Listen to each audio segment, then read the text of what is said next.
I want to talk to you about constructive criticism, or how I like to refer to it as feedback. Isn't it interesting? Feedback or constructive criticism, both of which kind of have a negative connotation. Feedback sounds a little bit better, but if you receive some feedback, you're probably going to have some underlying feelings of frustration, anger, just feeling a bit incompetent, And I find that to be so interesting because we all kind of have this desire to become the best at something, right? Yet we know where we currently are is not the best, thus there has to be room for us to grow. There has to be things we have to improve on. Yet when we receive this feedback, in our minds it's like, wait a minute, do you have something against me? Like, you see me busting my butt out here, but you're still yelling at me, telling me things. So we're on the defense instantly. So there has to be a way that we can truly soak up the information that's being said, be able to, identify whether or not that information is needed, and then be able to soak it up so that we can then apply it, right? So the goal, I would say, is to suspend your emotional reaction just momentarily. Okay, suspend your emotional reaction momentarily. Put it on hold temporarily. Step outside of yourself. Step outside of your protective shield. Okay? Listen to what the other person is truly saying.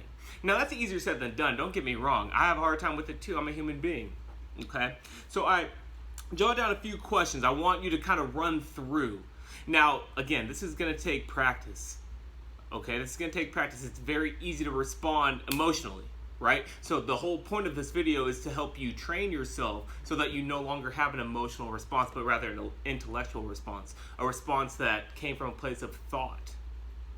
Right? So check this out. What is the person, the one who is giving the feedback, what is that person's true intent? What is it that they're trying to pass along? Are they trying to educate you?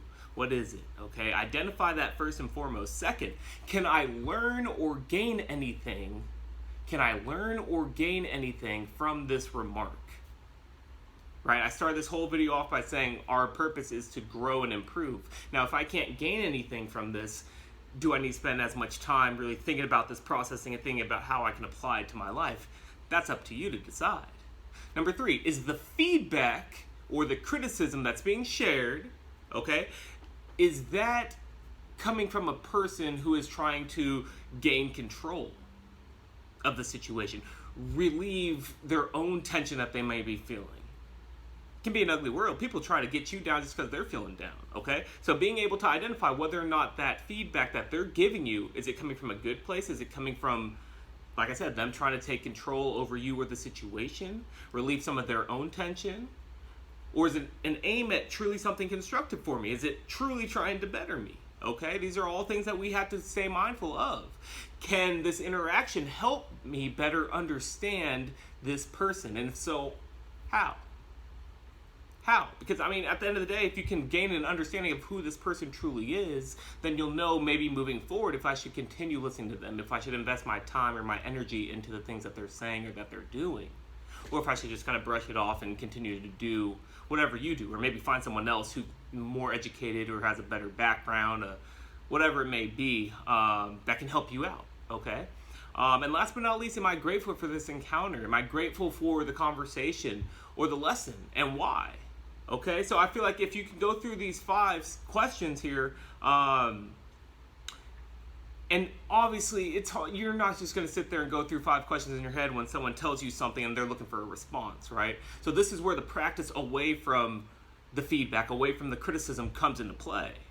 This is preparing hypothetically so that when you're faced with it, you have a better shot at responding, not from an emotional response, but a thought-out response, right? Because when we respond emotionally, that's when we kind of get into some sticky situations, start saying things that we don't mean, saying things that we may regret. So the goal is to limit that, truly absorb what's being said, and then from there decide whether or not we need to use it or not. So this takes practice. All right, I've said it multiple times, but I mean what I say and I say what I mean. It takes practice, and the more you practice this, the more you'll strengthen your ability to control your initial response to feedback. And that is something that I feel that not you, not me, but everyone could practice, right? You won't always have the opportunity to evaluate using these questions, but by answering these questions at least once, it's gonna sink into your subconscious, and you'll have a better idea of the next time someone gives you feedback how to properly respond. I hope you all have a good one. Take care.